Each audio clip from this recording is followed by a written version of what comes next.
Hello students, आज हम करने वाले हैं अपने रिमेनिंग टेस्ट 5 और 6 टेस्ट तो हम लास्ट वीडियो में कर चुके हैं। रिमेनिंग हमारे 3 टेस्ट और काफ़ी इंपॉर्टेंट टेस्ट हैं जो हमारे एग्जाम पॉइंट ऑफ व्यू से भी काफ़ी इंपॉर्टेंट है और हमारे प्रैक्टिकल पॉइंट ऑफ व्यू से भी काफ़ी इंपॉर्टेंट है। और इन टेस्ट से किसी ना किसी तरीके से घुमा फिरा के या तो तुम्हें डायरेक्ट रिएजेंट का फॉर्मूला ही पूछ लिया जाता है। तो ये टेस्ट हमारे लिए कुल मिला के बहुत बहुत बहुत ज़्यादा इंपॉर्टेंट है। तो हमारे जो टेस्ट बच गए थे उन्हीं टेस्ट को हम करने वाले हैं। बेटा 7th टेस्ट आता है हमारा एजो डाई टेस्ट। बेटा ये टेस्ट जनरली हमें ये पता करने के लिए हम इस टेस्ट का यूज करते हैं कि हमारा अमीन 1 डिग्री अमीन है या नहीं है। तो बेटा इसके लिए सीधी सी बात है, ये बेंजीन डाइजोनियम क्लोराइड तुम्हें दिख रहा है BDC, इसकी हम रिएक्शन करवाते हैं हमारे नॉर्मल एनालिन के साथ।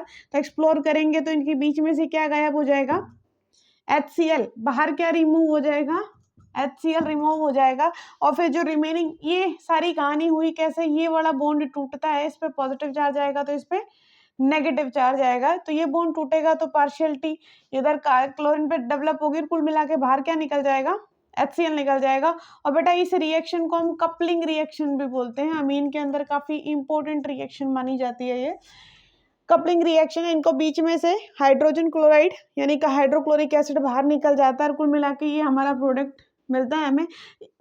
सीधी सी बात है, ये रिएक्शन सिर्फ और सिर्फ 1 डिग्री अमीन के द्वारा शो की जाती है।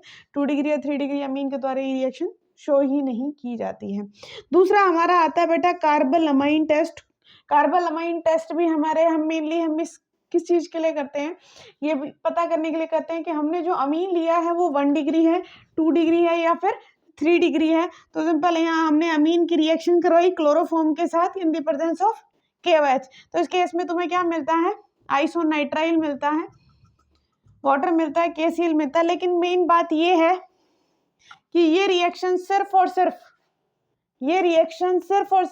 1 डिग्री अमीन के द्वारा शो की जाती है। 2 डिग्री अमीन और 3 डिग्री अमीन के द्वारा ये रिएक्शन शो नहीं की जाती है।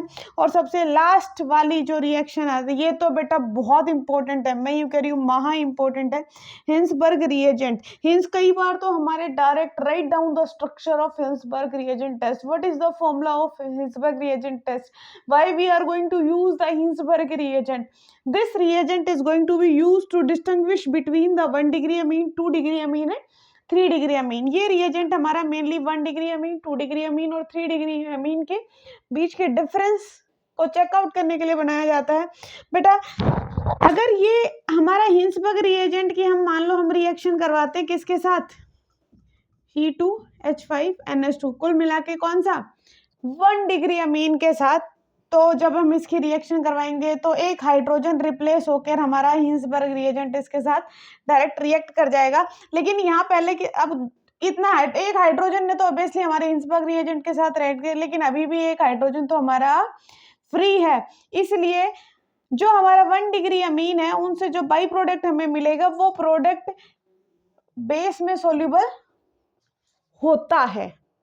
दूसरे केस में अगर हमने 2 डिग्री अमीन मिला है, 2 डिग्री अमीन में ऑब्वियसली हमें क्या मिलेगा, एक R ग्रुप, एक NH और एक R ग्रुप। बेटा कुल मिला के ये हाइड्रोजन रिप्लेस करके ये हाइड्रोजन की जगह ही हमारा कौन सा ग्रुप आता है, हिंसबर्ग रिएजेंट वाला ग्रुप आता है। लेकिन अब देखो इसके पास कोई फ्री हाइड्रोजन है ही नहीं।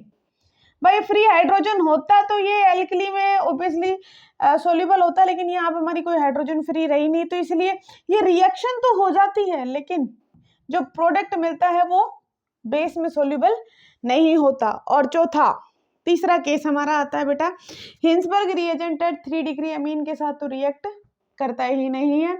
1 डिग्री अमीन के साथ जो प्रोडक्ट बनाएगा वो बेस में सोल्यूबल होगा। 2 डिग्री अमीन के साथ प्रोडक्ट तो बना लेगा लेकिन वो बेस में सोल्यूबल नहीं होगा। और लास्ट हमारा 3 डिग्री अमीन है, कोई रिएक्शन होगी ही नहीं। ये थे हमारे most important distinguish test for all organic compounds. I hope आपको सारा समझ में आया होगा।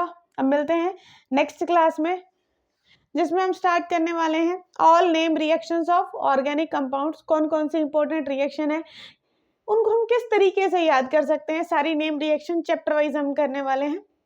मिलते रहिए, अभी के लिए गुड बाय।